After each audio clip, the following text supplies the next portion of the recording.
Bonjour Rémi, Bonjour. comment ça va? Ah, ça va très bien quand on est à la campagne, ça va toujours très bien. Tu as travaillé fort cet automne à construire ici un petit abri, tu l'appelles Je l'appelle ma micro. ta micro. La micro, en fait, elle est préparatrice à une plus grande, une vraie mini qui s'en vient. Donc c'est un... Comment on pourrait dire ça? C'est une maquette de la grande. Fait que je fais la petite pour voir si tout fonctionne, est-ce que c'est bien isolé, est-ce que tout va bien, est-ce que j'aime ça, tout ça. Ça me permet aussi de faire monter les murs, savoir comment on monte un mur. Hein. Je n'ai jamais monté de mur, moi. Comment on monte les murs, comment on fait la maison, puis de ne pas répéter les mêmes erreurs sur la maison finale, au bout de la ligne. Parle-nous un peu du contexte d'abord. Donc tu as trouvé un terrain ici à Saint-Alexis-des-Monts de 7 acres. 7 acres. J'ai trouvé un terrain. C'était un rêve de venir m'installer à la campagne. Je ne pensais pas que ça viendrait si vite, mais c'est venu relativement vite. Et moi, je suis assez indépendant au niveau du travail. Je vais me déplacer et voir les gens, mais je travaille beaucoup aussi en télématique. Ça me permet d'être ici une bonne partie du temps. En télématique, En télématique. Donc, c'est-à-dire? je vais travailler, faire des soumissions, des projets, donc beaucoup de travail de bureau. Puis après ça, je me déplace sur le terrain, alors rencontrer les clients, donner des cours, je donne beaucoup de formations. Là, je travaille avec 4 écoles différentes. Fait que ça me fait pas mal de cours. Fait que, ben oui, j'aime la campagne, j'aime la tranquillité. Montréal, le trafic, wow. Non, on est bien ici. Alors ici à 90 minutes de Montréal, ça coûte pas cher les terrains. Ça coûte pas cher les terrains. Au bord d'une rivière. Je suis au bord d'une rivière.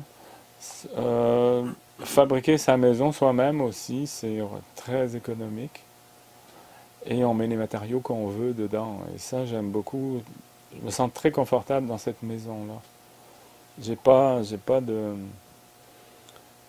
matériaux là, qui vont dégager toutes sortes de produits. Là. Puis on le sent dans les maisons hein, quand on vit dedans. Puis comme c'est moi qui les construis, je sais ce qu'il y a dedans. T'as emménagé en novembre? Ah, ça fait pas longtemps que j'ai aménagé, ça fait à peine, même pas 2 semaines. OK. Puis là, je suis encore en construction, c'est encore un chantier, mais ça me permet déjà d'être là, de pouvoir être sur place, construire, dormir, puis manger aussi en même temps ici. On peut pivoter, montrer. Ça mesure 11 par 11 et demi. Oui, avec 11 pieds de haut, j'ai une mezzanine au-dessus. Fait que c'est vraiment une réplique de l'autre maison.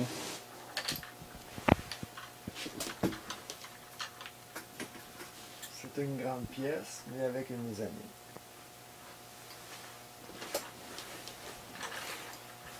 Et là, derrière toi, il y a des choses intéressantes. Il y a un petit poêle à bois. Il y a un petit poêle à bois De quelle qui marque? euh, c'est le modèle, c'est Grizzly et la marque, voyons, je me rappelle plus de la marque. Ils n'écrivent pas dessus. OK. Je sais plus c'est quoi la marque. C'est le plus gros qu'ils font. C'est le plus gros, c'est un 12 par 12, je crois, si je me trompe pas. Montre les bûches. Alors pour un espace comme ici, c'est parfait, parce que c'est un petit espace. Puis ça, c'est la grosseur des bûches que je mets dedans. Donc avec une bûche standard 16 pouces, ben, je fais 3 bûches, je fais 3 heures avec. Fait que j'aime ça. 3 heures avec un morceau Avec comme un ça, seul morceau standard de 16 pouces. de 16 pouces. Le poêle, il marche 3 heures. C'est ce qui est quand même intéressant. Puis comme la maison ici est très bien isolée, si je prends le cas aujourd'hui, ben, le poêle il a marché 2h30. Puis depuis, il est 1h30, on n'a rien chauffé. Depuis 9h30 ce matin. Depuis 9h30 ce matin, on vit donc sur l'inertie de la température. C'est bien parce que c'est très économique. Même si on est au milieu du bois, puis que la matière première est là, ben, c'est quand même du travail en moins. C'est extrêmement intéressant. Puis quand je suis pas là, j'ai un poêle au gaz qui lui prend la relève, donc il garde la maison au chaud. Un Martin. C'est un Martin, c'est un nouveau poêle qui est très récent. il a son thermostat, il s'allume, il démarre tout seul, il fonctionne sans électricité. Donc ça me donne de l'autonomie la nuit. Je ne suis pas obligé de me lever pour remettre du bois dans le petit poêle. Et quand je ne suis pas là, ben, c'est lui qui garde la maison chaude. Ce qui va me permettre d'avoir des plantes ici, dans cette petite maison. Tu vas avoir 5 jours d'autonomie si tu quittes. Si je quitte, je vais avoir 5 jours d'autonomie avec mes bouteilles, mais je pourrais avoir des bouteilles plus grosses et avoir plus d'autonomie. Là, sur 2 bouteilles de... Là, j'ai 2 bouteilles de 20 livres actuellement. Pourquoi des 20 livres? Parce que je veux les transporter moi-même. Je ne veux pas être dépendant. J'essaye de tout faire le plus que je peux ici, jardin, le maximum de choses. Quitte à être là, ben, autant faire ses jardins, autant faire toutes ses affaires soi-même. Le propane, tu le payes pas cher. C'est qui encore? Alors, le propane, c'est JPG Propane à Saint-Justin, ici, qui est extraordinaire. Des gens de service, compétents, extrêmement intéressants. C'est adorable d'avoir des gens comme ça autour de soi, parce qu'on peut compter sur eux, puis ils sont toujours disponibles. Alors, la construction, c'est quoi? Les murs, qu'est-ce que tu as mis? Alors, j'ai mis à l'extérieur en premier de l'Eco 4, donc, qui est fabriqué ici à Louisville. Sur nos climats? Ah oui, à Louisville, c'est vrai. À Louisville, donc c'est pas loin. Bon, je ne peux pas aller la chercher à Louisville directement, il faut que je passe par un distributeur, mais le cacaïer, ici au village, ben, il me le fait rentrer et puis je vais le chercher chez lui. Donc c'est intéressant l'Eco 4 parce que ça laisse passer l'air. C'est R4.5 d'isolant, c'est que des matériaux. C'est la vapeur d'eau, tu veux dire? La vapeur d'eau, ouais, c'est Ouais. ça. Puis, C'est un isolant qui coupe les ponts thermiques à il l'extérieur. coupe les ponts thermiques à l'extérieur, c'est vraiment formidable, ça j'adore ça. C'est juste la fibre de bois. C'est juste la fibre de bois. Ça se coupe relativement bien, on peut réutiliser les chutes. Ça fait contreventement aussi, mais ça a beaucoup d'avantages. En fait, j'ai mon Eco 4, j'ai ensuite ma laine de roche, donc la Roxul, pour ceux qui connaissent ce nom-là. Dans les murs, j'ai de la R22. Et j'aurais dû en fait mettre un autre Eco 4 à l'intérieur. Puis peut-être que j'aurais probablement pu me passer du par air.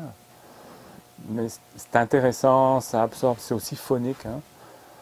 Ça va couper les bruits de l'extérieur et ça me convient tout à fait. Je suis ici, je travaille dans le silence, je vois dehors, j'ai plein d'oiseaux autour de moi, c'est extraordinaire. Et puis, tu es totalement autonome, évidemment. Oui, panneau solaire, c'est l'autonomie. Hein, moi, droite, on voit mon panneau qui est un peu broche à foin parce que je suis en train de travailler dessus. Mais déjà, mes panneaux solaires fonctionnent, mes batteries sont chargées, je peux déjà m'éclairer très rapidement, mais ça va être très confortable ici. C'est pas parce que c'est une petite maison qu'on doit être inconfortable. Au contraire, on a tous les atouts pour avoir quelque chose de confortable. C'est une maison qui va être chaude, qui va avoir de l'inertie, qui va être autonome, indépendante de l'eau. J'ai un puits avec de l'eau extraordinaire. Le puits est à 12 pieds. C'est vraiment miraculeux. Ah oui. Puis l'eau, elle est transparente, elle ne goûte rien, elle est fraîche quand elle sort là, du sol, là, pour 12 pieds. C'est extraordinaire. Donc, oui, j'aime ça, l'autonomie. C'est une façon de vivre qui est différente. On vit différemment, vraiment. Toi, tu as vécu combien d'années sur un voilier, sur des bateaux? Ah, j'ai travaillé à plein temps pendant 10 ans sur des bateaux. Puis j'ai travaillé pendant presque 20 ans sur les bateaux de plaisance. Donc les petits volumes, je connais, je suis habitué. Puis ce petit volume ici me convient parfaitement. En fait, ma mini-maison va être grande pour moi. Oui, parce qu'ici, c'est quoi? 11,5 ici, par 11,5 à l'intérieur? C'est 11-11 en fait. C'est 11 par 11 parce que c'est 12-12 à l'origine. Okay. Mais je perds 6 pouces dans les murs à chaque fois. Puis j'ai 12 pieds de haut. La petite mezzanine. Un plan vers le haut, c'est la mezzanine. Et ça monte jusqu'à 12 pieds le plafond. Ça monte jusqu'à 12 pieds le plafond. Ici, bon, j'ai plein de choses qui encombrent là. Mais c'est ton lit en haut. C'est mon lit en haut. Et donc, une personne comme toi, qui forcément, si tu as vécu sur les bateaux, tu n'es pas un gros consommateur d'énergie. Non. Et qu'est-ce que tu as en termes de panneaux et de batteries? Alors, en termes Qu'est-ce que tu peux consommer? Actuellement, 2 panneaux, j'en ai 2 qui sont en fonction. C'est 2 fois 265 watts. J'ai des batteries, c'est des batteries de 100 ampères de réserve. J'en ai 6 au total. Pourquoi 6? Parce que j'ai besoin d'un petit peu d'autonomie. Cette maison ici a été construite complètement sur un système solaire. Il n'y a pas une seule goutte d'essence qui a permis de construire cette maison-là. Pas de scie à chaîne. Donc, tu avais une scie ronde qui fonctionnait sur les panneaux? J'ai une scie ronde qui fonctionnait sur les panneaux. J'ai une scie ronde qui fonctionne sur batterie. Donc, je recharge ma batterie sans problème. Okay. J'ai une scie radiale qui marche sur le 110 volts, mais j'ai un onduleur. Donc, l'onduleur, il va chercher l'énergie dans les batteries. Donc, tous les outils électriques sont tous rechargés avec ça. Et c'était une petite gestion à faire, mais ça a extrêmement bien marché. Ici, il me manque l'onduleur dans le panneau électrique. Il n'est pas là, l'onduleur. Il va y avoir un onduleur plus gros pour construire la Mini qui est à côté. Donc, je vais prendre l'énergie ici, et puis je vais construire la maison avec l'énergie de celle-ci. Ah ouais. Et puis ça, j'ai aucun doute, je vais y arriver. C'est une question de gestion et ça se gère extrêmement bien. Quand on a un système solaire pensé en conséquence, pas besoin de génératrice. La maison va être à quelle distance ici? D'ici, elle va être à peu près à 60 pieds. Okay. Donc je peux transporter le 110 volts, 60 pieds, c'est pas un problème. Ça va bien aller. Puis elle, sa taille va être? Alors ça va être 20 pieds de façade, 16 pieds de profond, puis probablement 16 pieds de haut. Okay. Beaucoup plus sportif à construire que celle-ci. Hein. Celle-ci est quand même relativement petite. Fait que l'autre, ça va être des échafaudages, ça va être plus compliqué. Je travaille beaucoup avec des bénévoles. J'ai beaucoup de bénévoles qui viennent m'aider. On fait des échanges. En fait, les gens viennent apprendre, voir, tu sais, qu'est-ce que ça implique de construire une maison, qu'est-ce que c'est, comment ça se fait. Ils viennent avec leur marteau, ils viennent travailler. J'ai des bénévoles qui reviennent régulièrement. Ils viennent 5, 6, 7, 8 fois sur le chantier. Et à chaque fois, je leur apprends. Qu'est-ce qu'on a fait là? On a fait ci, regarde, ça a été fait comme ça a été vissé, cloué, monté comme ça. Et j'adore ça, cet échange. Moi, je suis un prof dans l'âme au départ. Donc, enseigner sur le terrain, avec un marteau, avec une visseuse, c'est le fun. C'est vraiment le fun, ça permet d'expliquer qu'est-ce que tu fais, pourquoi tu fais ça, à quoi ça sert, puis comment ça se monte. Puis où tu trouves les pièces. Ça a l'air de rien, mais où trouver le matériel, c'est pas toujours évident. Trouver dans les bonnes places à des bons prix. Puis les gens... bois, c'est ça, le bois coûte tellement cher. Le bois, il coûte tellement cher. Alors j'ai décidé de faire cette maison-là. C'est encore un essai. Je vais voir si j'aime ça ou pas. Rough. Moi, ça va être du plywood qui est taillé en bande parce que tout seul, manipuler une feuille de plywood, c'est trop pour moi. Donc je le coupe en bande puis je fais mes murs avec des bandes de plywood. On en voit un petit peu ici. On voit ben, là où est attaché le chauffage, c'est deux bandes de plywood. Oui. Puis dans le bas, tu as des petites lattes. Puis dans le bas, j'ai des lattes. Alors les lattes, c'est quoi? C'est des forens, tout simplement. Donc je fais le montage en forens. Je fais ça simple, je fais pas de peinture, je fais pas rien, je traite même pas le bois. Je vais voir comment je me sens, si ça supporte bien. Donc rough, tough, puis on va voir qu'est-ce que ça va donner. Mais je crois que ça va me convenir tout à fait. Puis on voit le son est vraiment excellent avec le bois. Oui, c'est pas d'écho, puis c'est totalement chaleureux, puis c'est du bois, on est dans le bois, on reste dans la même matière, dans la même nature. C'est absolument agréable. Alors tu dis là, il va y avoir 20 par 12? 20 par 16. Par 16? 20 en façade, 16 en profondeur. Ça va être même grand pour une personne. Ah oui, là, j'espère qu'on sera deux à un moment donné. Là. Mais oui, pour une personne, c'est grand. D'autant plus qu'ici, probablement, ça va devenir mon atelier de travail. Okay. Donc, je vais venir travailler ici. Ici, c'est autonome. J'ai le poêle à bois, un poêle au gaz. Je suis capable de venir travailler quand je veux. Puis la maison pour vivre sera à côté. Ça sera peut-être un peu grand, mais je verrai à l'usage. Qu'est-ce que ça donne. C'est drôle de dire une 16 par 20 va être grande, mais... mais c'est ça. Plus grand qu'un voilier. Plus grand qu'un voilier. Pas mal plus grand. Fait que les gens me demandent toujours combien ça produit, combien ça d'autonomie est-ce qu'on a qu'un système solaire? Donne-nous un scénario de production ici, par exemple. Alors, moi, je dirais que, surtout et avant tout, c'est les gens qui vivent dans la maison. OK? Moi, je suis habitué, de par mon travail, à toujours chercher des systèmes qui vont travailler en basse tension. Moi, ici, tout va fonctionner en basse tension, sauf quelques rares affaires. Des fois, j'aime ça me payer du luxe. J'ai un bel écran Apple. Ben, il fait beau aujourd'hui, là, je vais l'utiliser, mon écran. Là. Ça va être le plaisir de travailler avec. Il fait mauvais, parce que je produis plus d'énergie. Fait que je vais prendre directement l'énergie que me fournissent les panneaux, puis je vais l'utiliser sur mon écran. Mais là, tu passes quand même par l'onduleur? Je passe par un onduleur. Ouais. Donc, il va être dans la boîte ici. Mais là, je dis que je mettais un gros onduleur à cause du chantier d'à côté. Mais l'onduleur d'ici va partir là-bas après. Je n'ai pas besoin d'un gros onduleur. Ici, normalement, je fais tout avec un onduleur 180 watts. Parce que tout ce que j'ai fonctionne en basse tension. C'est-à-dire que tu ne vas jamais consommer plus de 180 watts instantanément? En courant alternatif, non, jamais plus. Qu'est-ce que je fais avec mon onduleur? Des choses relativement simples. Charger des batteries pour mon outillage. Charger les batteries pour ma scie à chaîne. J'ai une scie à chaîne électrique. Souvent, les gens sont un peu circonspects en disant « Oh, une scie à chaîne électrique, tu ne vas pas couper grand-chose. » Ben, je coupe quand même une corde de bois avec. Puis je coupe tout mon bois l'hiver avec ça. Je trouve ça bien. Encore une fois, il n'y a pas d'essence ici. J'ai pas besoin d'essence. Tu n'as pas de fil non plus. J'ai pas de fil. C'est vraiment à batterie. Ça vaut combien une scie comme ça? Une scie comme ça, c'est le même prix qu'une scie à chaîne à gaz, c'est 300 $. OK. Fait que c'est pas plus cher. Ça inclut tout, le chargeur, tout est inclus dedans. J'ai fait l'erreur d'en acheter une avec un câble. Oui. Et ce qui est adorable avec la scie à chaîne, c'est qu'elle ne fait aucun bruit. Mes voisins à côté, ils ne savent même pas que je coupe du bois. Ah, ouais. C'est silence total. C'est juste la chaîne qui tourne, c'est tout. C'est juste la chaîne qui tourne. Puis il y a une chose qui est aussi extrêmement pratique. Tu appuies sur le piton et ta scie à chaîne, elle est prête. T'as pas. Ouais. Elle ne démarre pas, là. Ça fait 50 fois que je tire dessus, oublie ça, là. C'est juste le piton, puis ça marche tout fait. Pas de bruit. Non, Quelle encore marque une t'as fois. acheté?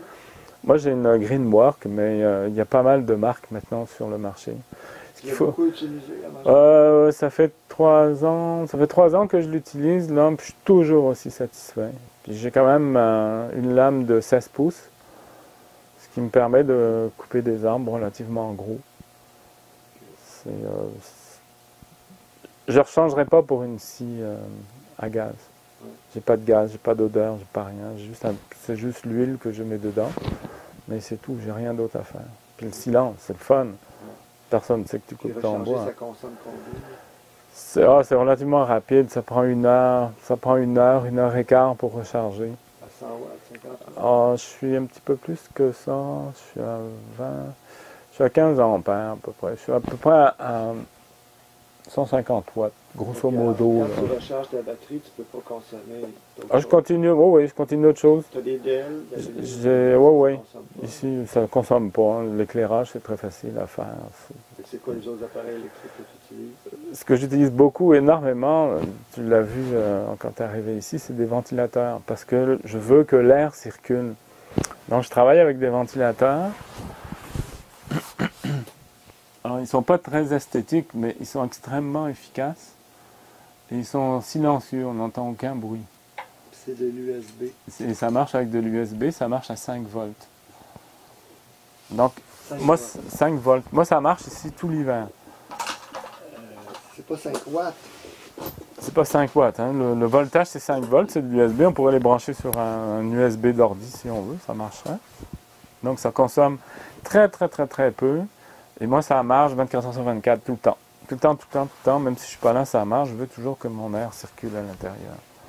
C'est parce que tu as monté aussi ton radiateur Martin. J'ai monté mon Martin plus haut parce que la maison étant tellement petite, moi, je veux un divan-lit ici. Je veux être quand même capable de recevoir du monde. Donc, j'ai monté mon Martin pour garder de la place en dessous. Donc, évidemment, il est trop haut. L'air chaud va monter en haut dans le toit. Je suis obligé de le redescendre, moi, tout de suite pour qu'il reste en bas, qu'il reste en dessous de la mezzanine et non au-dessus de la mezzanine. Puis ça, la circulation d'air, c'est extrêmement important. Si mon poêle dégage de la chaleur ici, il faut que ça me chauffe, moi, jusqu'en haut, dans le coin, partout. Ok. Donc, il faut que l'air circule. Si l'air ne circule pas, ça va être très chaud ici, ça va être froid en haut, ou l'inverse, très chaud en haut, Ouais. froid en bas. Ouais. Je vais avoir, en permanence, je vais avoir 4 ventilateurs qui vont tourner. Ah, J'en ok. ai juste 2, mais j'en ai 2 autres qui s'en viennent. Je vois que ceux-là, évidemment, ne pointent pas dans la même direction. Donc, Ils ça pointent pousse pas dans la l'air même direction. deux directions différentes. Je vais en avoir en dessous de la mezzanine, dans chaque coin de la mezzanine, qui vont me repousser l'air en bas. Ok. Le problème, c'est en bas et non pas en haut. En haut, ça C'est va être pas ça. toute maison qui n'a pas de fournaise, l'air se ramasse en haut. Puis L'air il fait se ramasse froid en haut. bas. Absolument. Donc, beaucoup de circulation d'air. Et donc 5 volts à combien de...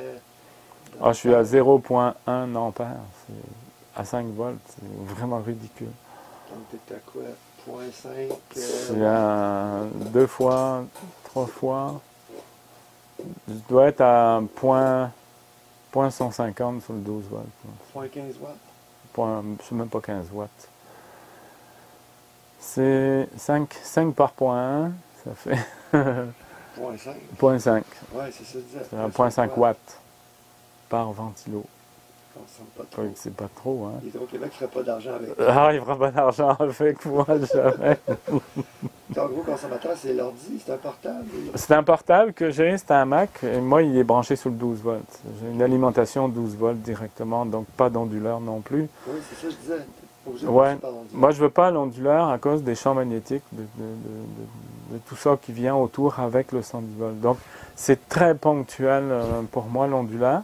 J'ai d'ailleurs, je suis en train de monter mes fils, j'ai un fil qui va revenir à mon bureau. J'ai besoin de l'onduleur, je démarre. J'ai fini l'onduleur, je l'éteins. Je veux pas de champ magnétique ici. Donc, tu vas avoir le plus possible des appareils. Je vais avoir des appareils qui vont être DC au Et là, maximum. qu'est-ce qui arrive? Tu tires un fil de ton panneau solaire, puis tu mets direct ça sur une prise murale? Je vais... 12 volts? Ouais, 12 volts. En fait, je DC? pars de mes panneaux, je rentre dans mes batteries, je reviens dans le panneau électrique, Ok. puis lui, il redistribue dans une prise 12 volts. Donc j'ai des prises 12 volts ici un petit peu partout. En courant continu. En courant continu aux 4 coins de la maison, là, puis en haut, j'ai des prises 12 volts. Il y a plein de choses maintenant Les sur le 12 avantages volts. du courant continu. L'avantage, pas de champ magnétique, magnétique. Aucun champ magnétique, consommation extrêmement faible. Ah oui, pourquoi? Parce qu'il y a plus d'ingénierie qui est mise dedans. Mais en général, souvent, ce qui marche sur le 110 volts va marcher en basse tension. Tu vois, faire marcher la caméra et tout, on a regardé tout à l'heure, c'est 15 volts. Donc, je pourrais le brancher directement sur le 12 volts. Parce qu'on dit 12 volts, mais en réalité, je suis plus haut que ça. On travaille beaucoup à 14 volts. Là. Et le courant continu, il y a moins de pertes. C'est le courant alternatif qui a des pertes. C'est le courant alternatif, surtout avec ces champs magnétiques qui me dérangent.